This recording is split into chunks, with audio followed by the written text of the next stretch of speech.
So, yes, Squid Games is absolutely fantastic. If you didn't think otherwise, then I mean that's fine. But yeah, Squid Games was awesome. I mean, I knew it was gonna be good. You know, most Korean films, Japanese films, foreign films, most of them are really good. I guess except for Bollywood films, but those are pretty great too, just because they're so ridiculous. But most foreign films are pretty good. It's just unfortunately we don't get them or hear about them here in the States. So when we do, it's either late or it's only the select few that actually enjoy other cultured movies and content. But yeah, Squid Games was fantastic. It had a fantastic cast. The plot was stellar. The acting was stellar. I mean, it all follows pretty much this secret organization that it doesn't really kidnap people, but apparently they are able to keep tabs on everyone in the city to kind of almost in a way find out where they are and how financially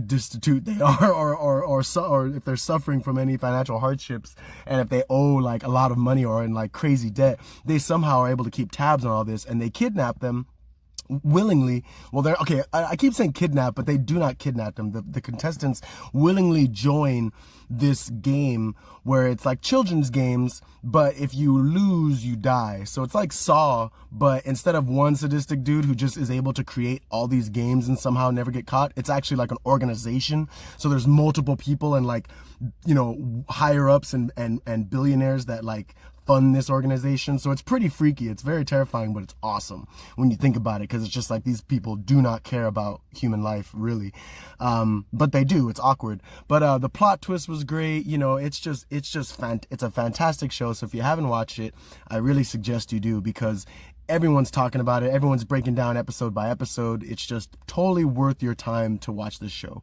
But what I wanted to say is, if you get anything from this video besides, yes, watch Squid Games, is you should also watch Sweet Home, this other movie that was, or this other series on Netflix that came out last year, I think late last year. It was fantastic. It's like it's a horror series, and it's also a Korean film, and it takes place in an apartment building when this like gaseous virus, I guess, gets out and infects people, turning them into like monsters, kind of like zombie things and like crazy creatures and shit. And it's pretty much takes place inside of this apartment, and the people trying to survive and stuff. And it was fucking awesome. Hands down, it was one of the coolest things I had seen in a while. So I'll have to do a review on that maybe later on, but it was just awesome. And everyone's talking so much about Squid Games right now. It's just like, there's other things you could watch. There are totally other shows you can watch and get invested in. You don't have to watch Squid Games. And I know people are like, oh, it doesn't have a white cast, so that's why they're making so much money. It shows that there doesn't need to be a white cast. It's like, nah, it's just we know about it now. If no one talked about it, we wouldn't know about it. But because it's on Netflix and there's so much bullshit on Netflix, of course, if one show is great, everyone's going to be talking about it. So I don't really think the hype is necessary, but yes, I understand why the hype is here, and it is in full right to be here. So like I said, check it out. Squid Games on Netflix, nine episodes of sheer amazingness, and check out Sweet Home as well on Netflix. It's just as great, and I guarantee you'll love that show, if not more than Squid Games, because it's more, it deals more in the fantasy realm and fantasy shit. So yeah, check it out. Guaranteed you'd like it. Of all the shit on Netflix, trust, there are some gems.